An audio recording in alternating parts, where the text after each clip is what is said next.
Hoops through life. Hoops through life. Welcome to another episode of Hoops Through Life, a podcast where we discuss everything related to women's basketball player development, the collegiate recruiting process, and transition from high school to college. I'm your host, Elsbeth Bierman. Our guest today is Dr. Vanessa Shannon. Dr. Shannon is a certified mental performance consultant with over 15 years of experience. From 2013 to 2015, Dr. Shannon worked at the IMG Academy in Bradenton, Florida, where she served as a mental conditioning coach, coordinated psychological test preparation for the NFL Combine Training Program, and served as a vision training coach for the Major League Baseball offseason training program. Then from 2015 to 2022, she was the Director of Mental Performance for the University of Louisville Athletic Department and Norton Sports Health, where she supported the mental performance needs of over 600 student athletes and 17 coaching staffs. After Louisville, from 2022 to 2023, she was the Director of Mental Performance for the Cincinnati Reds. Currently, Dr. Shannon is the founder of Optimized Consulting, where she works with athletes, coaches, parents, and professionals in various business sectors to optimize their mental performance. Dr. Shannon, thank you so much for being here. Thanks so much, Elspeth. I'm happy to be here. All right, so let's just jump into it. What was the moment, if there was one specific, but it could be many, when you realized how important mental performance is to athletes?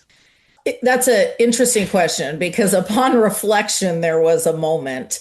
Upon reflection, the moment was actually when I was in high school. And it's a long story, but the short of it is my dad was a pediatrician and one of his best friends was a psychologist who happened to play basketball at a high level. And throughout my life, my dad would create situations for me to interact with Dr. Pugh and really start talking about this concept of mental performance. I was very critical on myself. My inner dialogue was unhelpful to me. And my dad noticed that and noticed that it was kind of impeding my development as an athlete. And so he provided me these opportunities to have these conversations with this individual about mental performance before I even realized it was a thing. So then parlay, fast forward into college, I realized I was thinking differently than some of my teammates were. And so then upon reflection, I realized, what my dad had kind of orchestrated. Yeah, so it was kind of like a jump start point for you. Maybe if you were to look back now, maybe one or two things that really stuck out from those conversations that you had with your dad's friend. I think the thing that probably stuck out to me the most was the idea of acceptance. He really challenged me to accept my thoughts and accept my emotions and my feelings as normal, rather than to categorize them or label them as abnormal or bad or something I didn't want to be thinking or want to be feeling. And so through that process of acceptance, I was able to learn about how my brain worked, how my thinking worked, the typical emotions I experienced in response to certain events, my nervous system, and learn to sort of accept that as me and understand that was a foundation of which I built upon, which would be different kind of for everybody, right? Yeah, so it sounds like more so an observer of your thoughts and your feelings rather than maybe a critic. And then, so I guess once you got into, maybe later in high school, but in college, you said you noticed that you thought a little bit differently. Can you speak a little bit more about that? Yeah, I think he really challenged me again in this process of acceptance to sort of approach my competition, my practice, my work with a different perspective than I had initially, right? I'm a highly perfectionistic person. I wanted to be perfect. And he really challenged me to recognize that you can't control the outcome. So you trying to be perfect with the outcome is always going to feel like failing. Instead, maybe let's be perfect with our process, the things that we can control. And so when I got to college, I started to notice that I had learned something from him that I was implementing that my peers, not all of had learned yet, right? Some of them were still, as an example, trying to be really perfect with the outcome, control the outcome, get so frustrated and angry about the outcome, when at the end of the day, what they really could control was their process and their perspective. How did he get to start making you think a little bit differently? Because I'm when you say the perfectionist thing, I immediately a couple athletes come to my mind of just exactly what you said. So I'm not going to repeat it, but Yeah. So how did he start to get you to shift to see that, be like you said, be perfect about the process, not necessarily perfect about the outcome?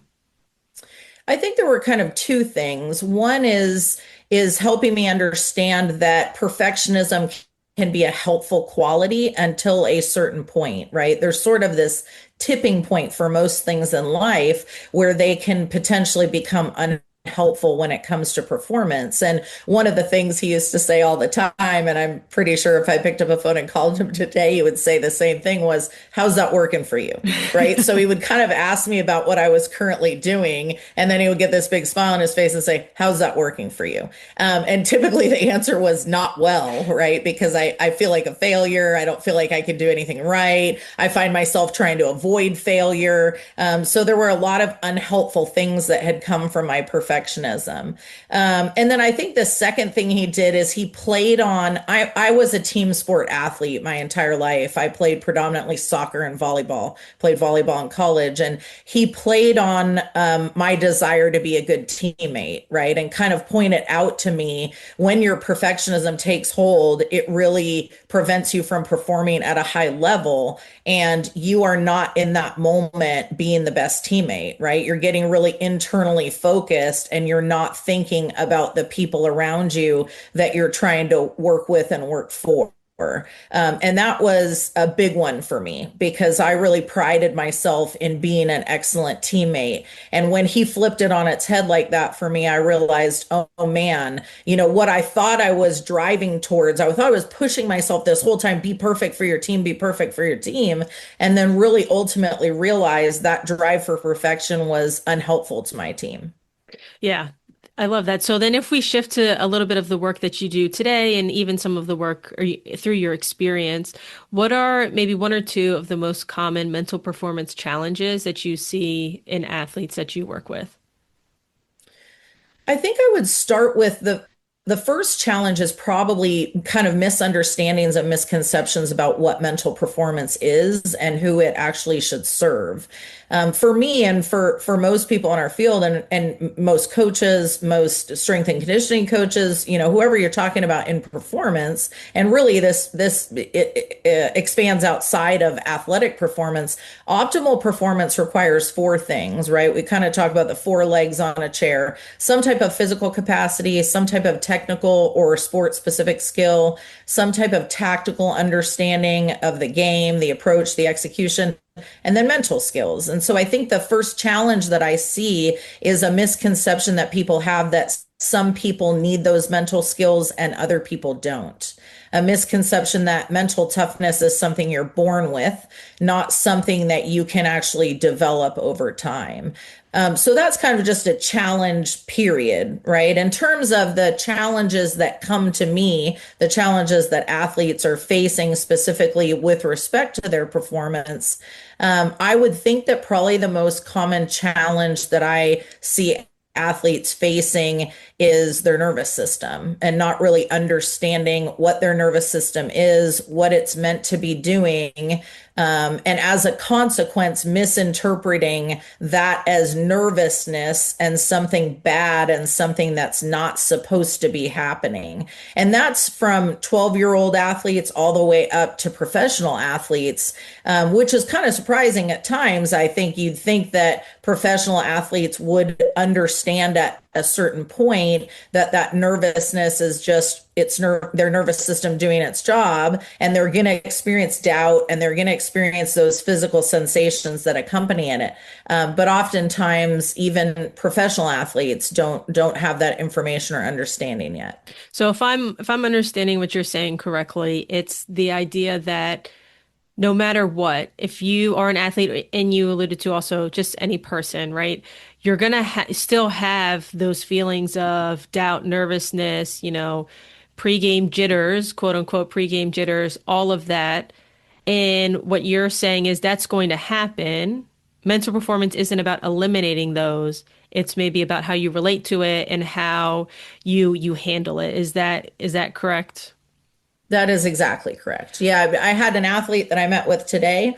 I'll use an example, and he has gone through something pretty significant. Now he's, working through it and said, I still have to perform. So how do I exterminate that nervousness? And I said, well, the honest truth is you don't want to exterminate it, right? It's the same thing that when we step off a curb and all of a sudden we realize a car is coming is going to allow us to jump back on the curb. So we don't want to exterminate it. We really want to understand it and embrace it. And then ultimately find a way to perform at a high level, sometimes in spite of it, sometimes using it and leveraging it. Stephen Bull, who was an English footballer, has a famous quote, and he said, "Nerves and butterflies are fine. They're a physical sign that you're mentally ready and eager. You have to get the butterflies to fly in formation. That's the trick." Did you just rattle off that quote from memory, or did you read it from somewhere? I rattled it off because I say it so much. Yeah. There's a few of them that I rattle off. Yeah, but I love that one though. And if you say it that much, then it must be something that would help a lot of people. But yeah, awesome. And so with athletes, and it's funny the athlete used the word exterminate. Is that the exact word that they use? The exact word they use. Yeah, that is an image for me. So with that, like wanting, because obviously that feeling happens and it's uncomfortable. It's an uncomfortable feeling. If somebody wants to exterminate something, they don't like it. How can you start to work through either being okay with that feeling, or but honestly, even just understanding that that's a normal part of the process could release a lot of weight off of athletes' shoulders as well. Yes, and you're exactly right. Normalizing it releases an enormous amount of the weight of it, right? Just being able to recognize, oh, wow, that's actually supposed to be happening. I think sometimes the problem is, and I'm guilty of it too. I've done this with my nephews who are now 17 and 20. I've said things to them like, oh, there's nothing to be nervous about, or there's nothing to be afraid of. So sometimes, whether it's parents, coaches, family members, or even teammates, we sometimes create that perception that it's abnormal. We're well intended in the thing we're trying to say. We're trying to say to them, you've got it. You've got the resources. Be confident. Focus on what you can control. Focus on being successful. But instead, we sort of invalidate their experience of their nervous system with the things that we say. So one of the things is absolutely, as you said, to normalize it. And another way that you can normalize it is to point out to them that they've had those experiences at times that have been enjoyable. So, depending on the age of the individual, they might remember the first time they rode their bike, right? And the exhilaration that kind of accompanied that experience, that nervous excitement instead of nervous energy that we cue and identify and categorize as bad, or riding a roller coaster, right? Or whatever it might be. So if we can identify a joyful experience they've had with those same physical sensations, then we can also normalize it. You said something about that made me think of this, because I sometimes think of like unintended consequences of actions. The intention might be there, but who knows what the outcome is going to be. And you mentioned something negative, and if I don't know if there's anything else but that you can think of, but what's something that maybe a lot of coaches do or a lot of parents do without knowing the mental performance impact it has on their athletes, either positive or negative? And I'll actually take responsibility, because this is also something that I used to do earlier in my career. And one of my friends and colleagues, Justin Sua, mentioned it at a conference one year, and it really clicked for me. I think one thing that we can do unintentionally in support of athletes is not hold enough space for how they feel before we try to help them change what they're doing. So the way he said it is sometimes people have to feel better before they can get better. And I think sometimes the adults in the room get so focused on the solution that they don't allow the athletes to process the feelings they have about the problem. And certainly we don't want to hold so much space that they start to only think about the problem and use the problem as the excuse, right? Or their feelings about the problem as the excuse. But we really do need to be psychologically ready to change. And so, if you have an athlete that's experiencing an enormous amount of frustration about something, just holding space for them to feel frustrated, just validating that frustration. I can imagine how frustrating that must be for you. I remember a time when I experienced something like that when I was frustrated also. Then again, normalizes it, right? And gives them the opportunity to feel psychologically ready to change something they are doing to maybe reduce that frustration moving forward, right? Or perform in spite of that frustration moving forward. Yeah, because I'm thinking of, excuse me, a couple athletes in particular. Let's say we're working out and we're doing some sort of a shooting drill, and they're missing a bunch in a row. I can visibly see them getting frustrated. Maybe they're slowing down. Maybe they're, and I can think of a couple different ways to approach it. Encouragement, like keep going. You have 30 seconds left, like brush it off, next shot, like saying all of those things. Maybe in that particular instance, would that be the best thing? Or is there an option to say, hey, let's pause this time for a second? Like what? And I'm sure it's like dependent on the athlete. Every athlete's different. So I'm asking you to put like a Band-Aid on a cut that you have no idea if you need, antibiotics for. But like what is your thought in that kind of scenario? Yeah, I mean, I think you're right. You know the athlete, right? If you know the athlete and you've been working with the athlete, then you're more likely to sort of know what the right solution or intervention, so to speak, is in that scenario. However, I don't think I can't think of a time when it would be a bad idea to pause and acknowledge the frustration. Because even for those athletes that maybe don't feel they need to talk about their feelings, learning to label, identify feelings, and truly experience them and process them is going to benefit them for the rest of their lives, right? That's kind of, there's a number of individuals who've written books and are experts in this space. Dr. Mark Brackett, Dr. Susan David, are both experts in this kind of acceptance-based approach to our thoughts and our emotions. Training individuals to really understand what they're feeling and be able to label it, identify it, allows them, as Dr. Susan David says, to use their emotions as data, not directives. So I think pausing, acknowledging the frustration, or even not even putting the feeling word on them, saying, I notice that you're feeling something right now. What are you feeling? Right? Because it might be embarrassment, it might be anger, it might be frustration, it might be regret that they didn't work on something more previously. So sort of allowing them to identify that feeling and then validating that that feeling is a normal response to the situation. Yeah, and I like that approach of I'm noticing you're feeling something. What are you feeling? Because I think sometimes, and this is me too, I can assume that an athlete is feeling a certain way because of how I perceive their facial expressions or I perceive their actions to be. And once you assume and it doesn't leave them room to breathe, to identify it themselves, I usually just get a, no, I'm okay. And it's like, okay, well, I know that something was going on.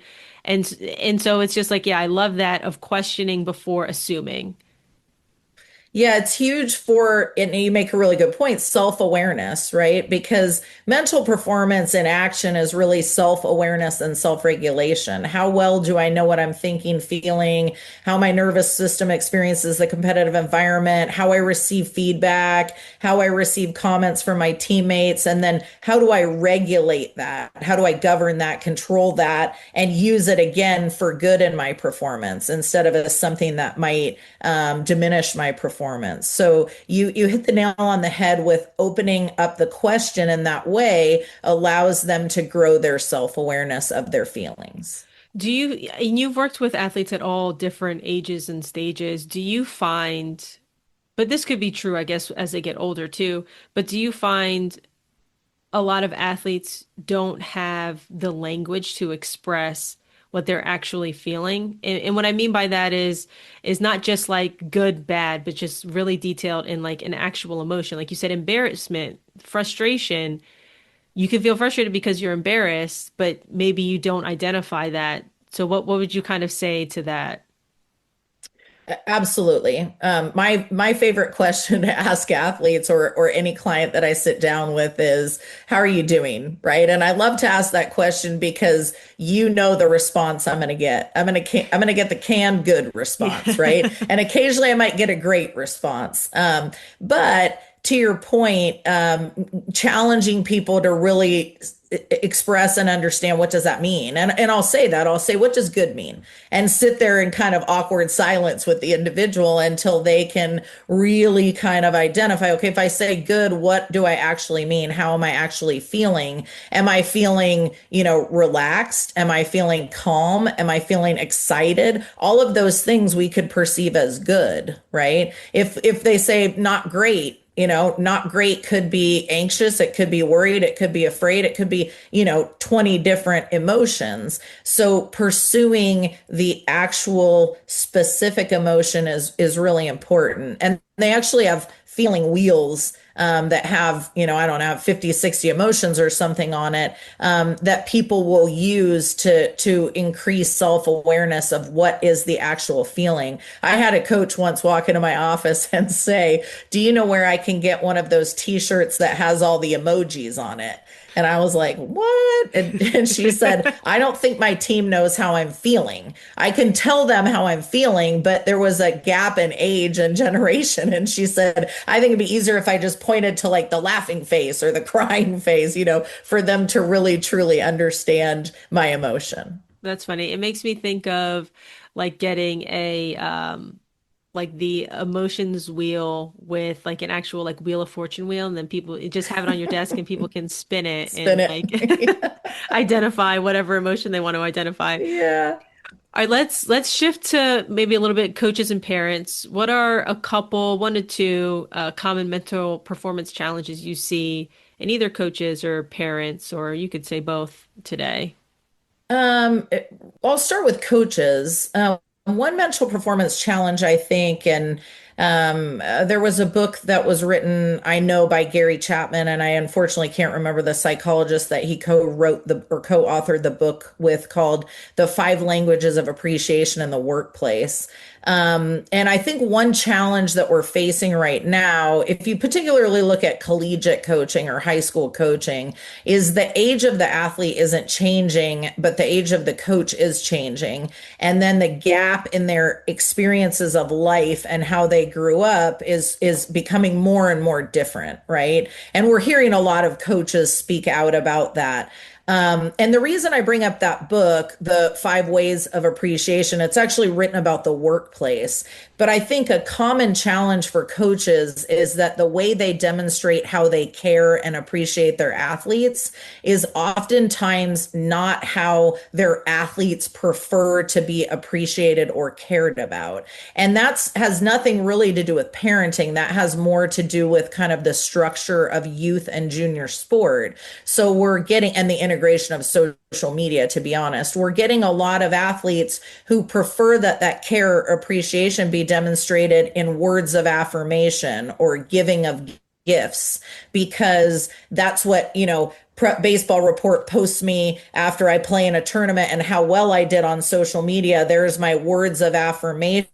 So I know that people value what I'm doing. They think I'm good, right? They think I'm talented, et cetera. Versus we have a lot of coaches who typically demonstrate care and appreciation and value through acts of service and quality time. And so you have kind of this disconnect that's happening between coaches and athletes, and coaches really do care and value and want what's best for the athletes, but the athletes aren't necessarily experiencing it that way because they're looking for different ways of appreciation and ways of caring to be demonstrated. And then what about, you mentioned coaches. Is there anything you would want to add about parents as well?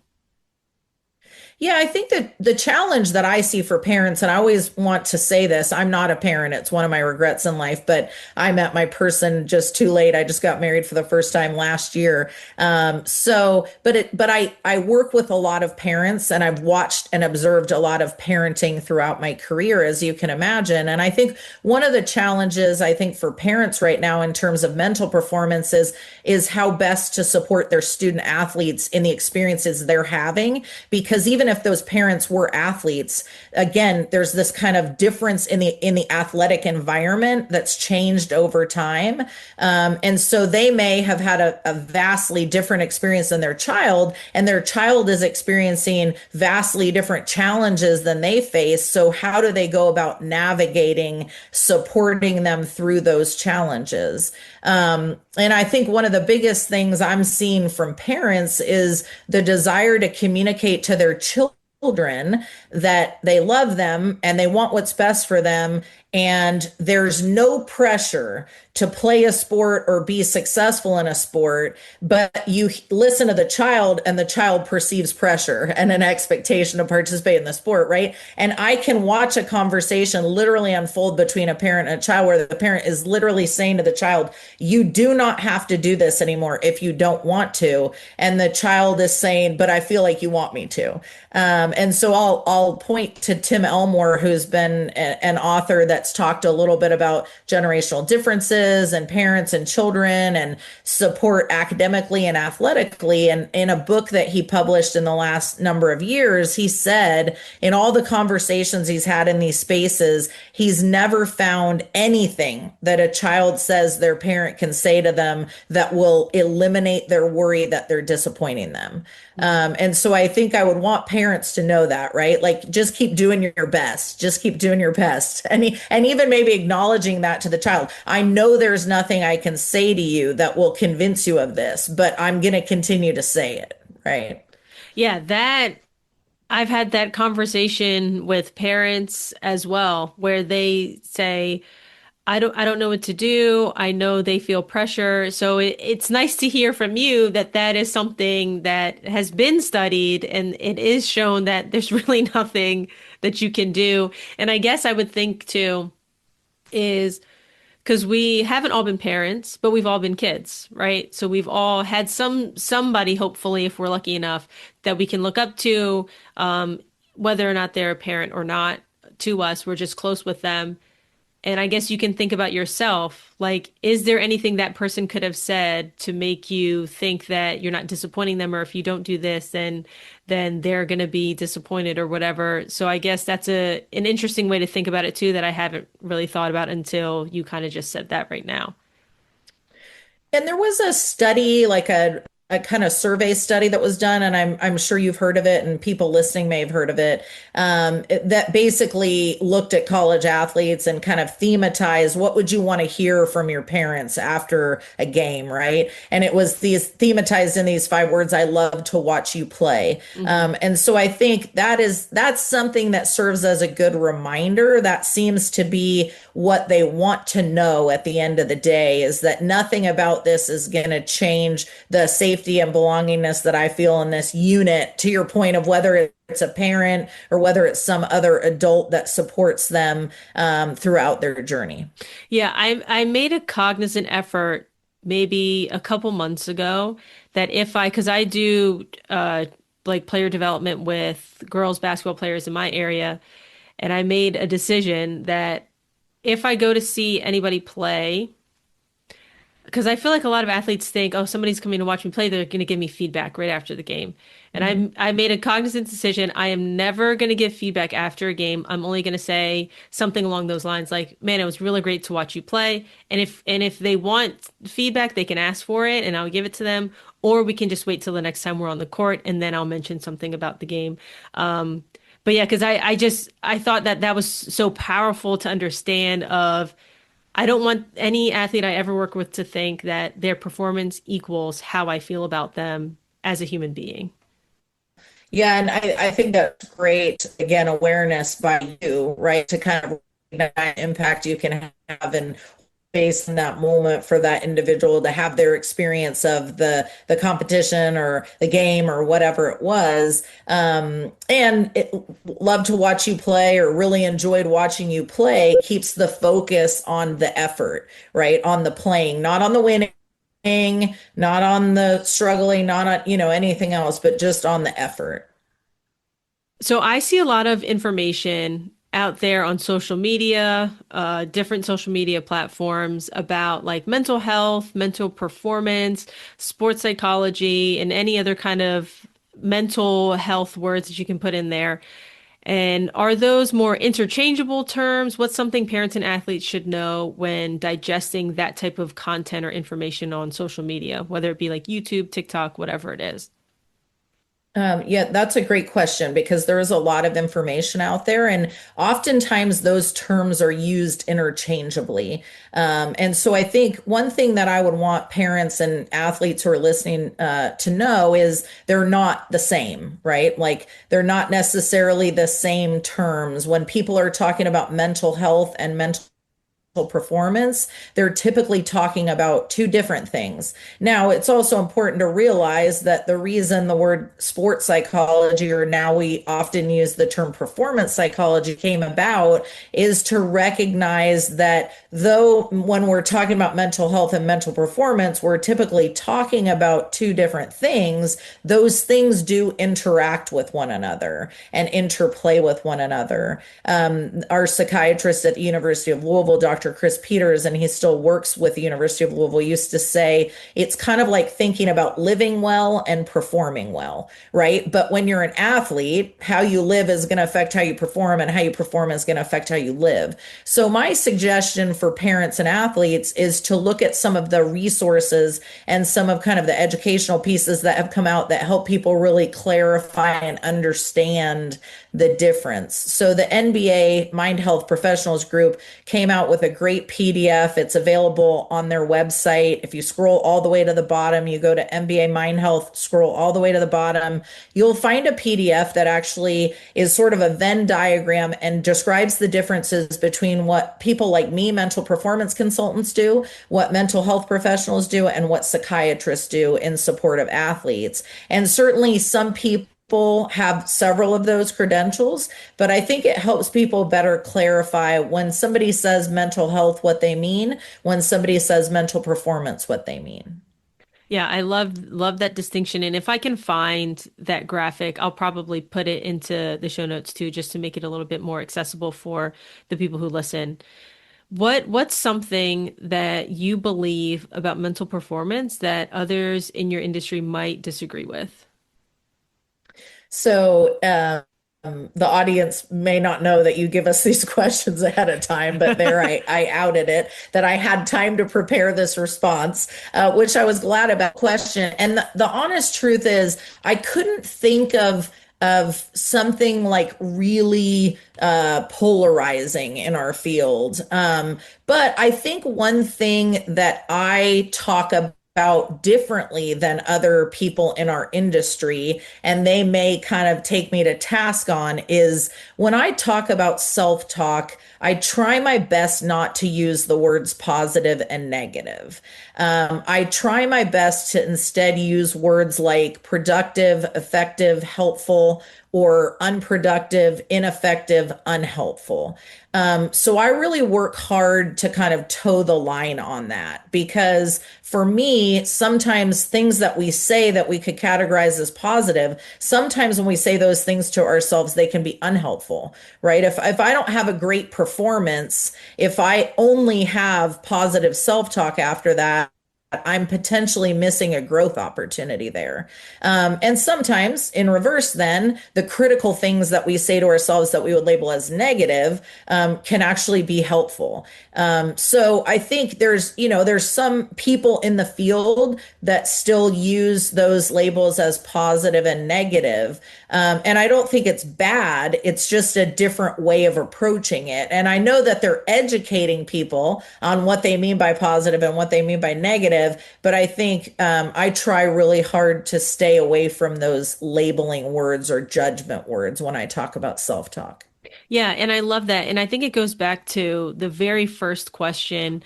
in regards to the conversations you had with the guy that your dad introduced you to, in regards to oh, I just lost my train. Oh, being an observer rather than being critical of your thoughts, because positive and negative still has some sort of a critical connotation to it, as opposed to helpful and unhelpful. I find is more in an observing word, rather than positive and negative. I really appreciate the way that you've described that, being an observer of your thoughts. And I've actually never used that language with my clients, but I'm going to borrow it from you and use it with them moving forward because it's a great way of kind of helping them understand what they should do if we don't want to be criticizing and judging, instead of saying non-judgmental, which is effectively saying don't judge. And we know don't isn't always helpful. Just this idea of being a passive observer of your thoughts instead, I like. Yeah, sometimes because I try to put it in language that they might understand, and I haven't figured it out. But one I've been using so far is like being a scientist, right? A scientist doesn't say, is it good or bad? It just observes what's going on, takes its data, and then makes decisions based on that data. But I'm trying to find the opposite of that, like a scientist versus like a critic or something. But that's kind of where I'm at right now. Yeah. All right, I did want some to get to some case studies. We don't have a ton of time left, but I think that throughout we've touched a couple different like more case study type things. But I have a last couple questions that I like to ask all the guests. What book or podcast would you recommend every young athlete read or listen to, and why? I think the podcast, I'll go with, well, actually, I'll go with neither book nor podcast. If it's Okay. okay, I'll go with TED Talk. All right, perfect. And I'm gonna do two. One is John Wooden did a TED Talk at the end of his life, and I believe it's called The Difference Between Winning and Succeeding or something like that. And I think it's a master class in really helping individuals learn to focus on the process and the things that they can control. So that's one. The other would be a TED Talk by Sean Aker. And I think it's called The Secret to Happy Work or something like that. But it's about the relationship between success and performance, or happiness, success and performance and happiness. And so kind of how we tend to attach our happiness to our performance or to our success. We allow that to drive again our emotions instead of recognizing that they're two separate things, right? You know successful people who are quote unhappy, and there's plenty of quote less successful people who are happy. But I think it's really good for athletes of all ages, particularly young athletes, and I would recommend parents watch it with them to kind of help them through it, to really start to establish and a healthy relationship with their performance, with their success, etc. Love it. All right, last question. If you could make one rule, you are the ruler of all sports. What and you're making a rule that all basketball coaches, trainers, athletes had to follow. What would it be and why? I love that question. My rule would be that they, and I don't like to use the phrase have to because it's threatening language, but my rule would be that they would be forced to integrate planned disruptions and exposure to stressors in practice. I think, sometimes we forget our ability to grow our capacity to tolerate the psychological demand in the competitive environment. And I know coaches have limited time, and coaches and trainers both have limited time with their athletes. So you want to focus on skill development, development of physical capacity, and development a tactical understanding of the game. But if within that, what you're already doing, you can provide opportunities for athletes to experience a higher demand than they might experience in the competitive environment, you're training up their resilience, right? You're training and their confidence, frankly, their confidence in their ability to be successful in the performance environment because I've already done it in a more difficult way. So one example of that might be you have to make, a certain number of free throw shots in a certain amount of time, right? Or you've got to make, right? You get 10, you get just keep feeding them the ball. You have to make 5 free throws and you time it. And then however long it takes them to make 5 free throws, now they've about it again in less time. So just that extra demand, just imposing that stressor on them is going to create some of that nervous system response that they would experience in the actual game and going to make them better prepared to experience it. And of course, you'd never shoot that many free throws in a row in a game, right? But that's the point. The point is it's different than the game and more difficult in a way. Yeah, I love that. All right. If anybody wants to get in touch with you or hear more about how you work with athletes and parents and coaches, where can they find out? They can go to my website, which is www.resistance2disruption, all spelled out.com. And I have a contact form there. They can connect with me that way. I'm also happy to have them email me at my email, which is Vanessa, Vanessa, at resistance2disruption.com. I do have an Instagram account and a Twitter account. I'm not great with my social media content, but I do try to provide content there that can be helpful. So my handle on each of those is at Dr. Headstrong. All right, awesome. Well, Dr. Shannon, I really appreciate your time. Thanks so much for being here. Absolutely. Thank you. Thank you so much for listening. If you aren't already, I would highly recommend subscribing to the podcast so you can get updated once new episodes are dropped. If you're a fan of the show, go ahead and leave a review. It really helps spread the word to more athletes, parents, and coaches. Now, if you have any questions for myself or future guests, feedback, or you're curious on how we can work together to help you reach your basketball goals, let's have a conversation. Feel free to email me at l@hoopsthroughlife.com today to set that up. That's EL@HOOPSTHROUGHLIFE.com. Thank you, and I look forward to hearing from you soon.